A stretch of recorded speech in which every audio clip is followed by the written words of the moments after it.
The big question is, we have heard a lot of talk. When will we see action and results? If you look at previous budget years and previous budget speeches, there has been a complete failure to fulfill what has been announced.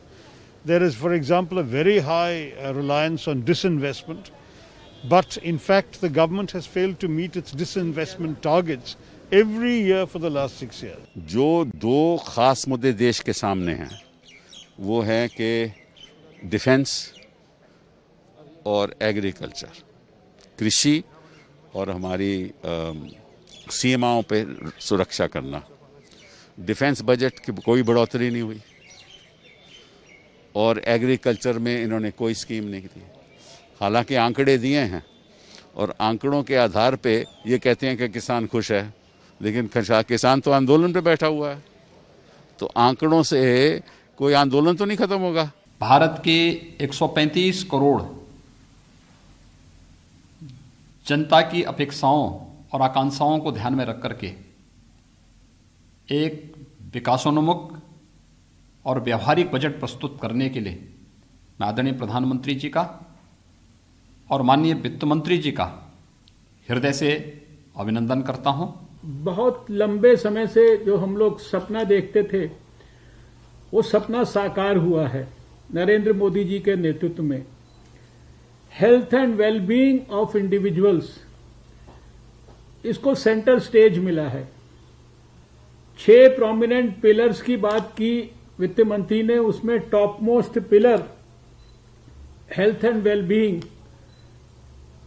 और जिसके माध्यम से हमारा स्वास्थ्य के क्षेत्र में जो इन्वेस्टमेंट है वो 137% बढ़ा है, जो कि पिछले साल के हमारे बजट एस्टिमेट से 2.37 टाइम्स ज्यादा है। ये बजट मैंने अपने संसदीय जीवन में 25वां बजट देखे, इससे ज़्यादा निराशाजनक बजट आज तक कोई नहीं आया।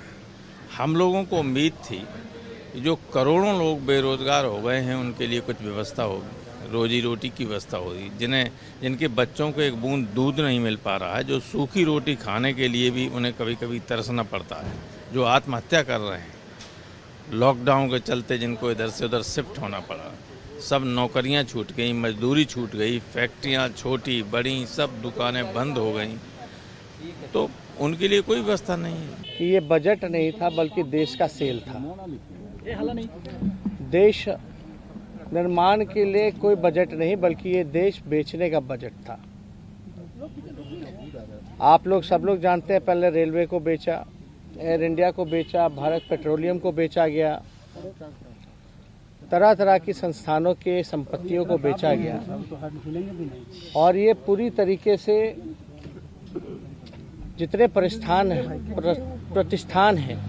और जितनी संपत्तियां हैं बची हुई देश की, उसको बेचने की तैयारी और निजी क्षेत्रों में देने की तैयारी चल रही है।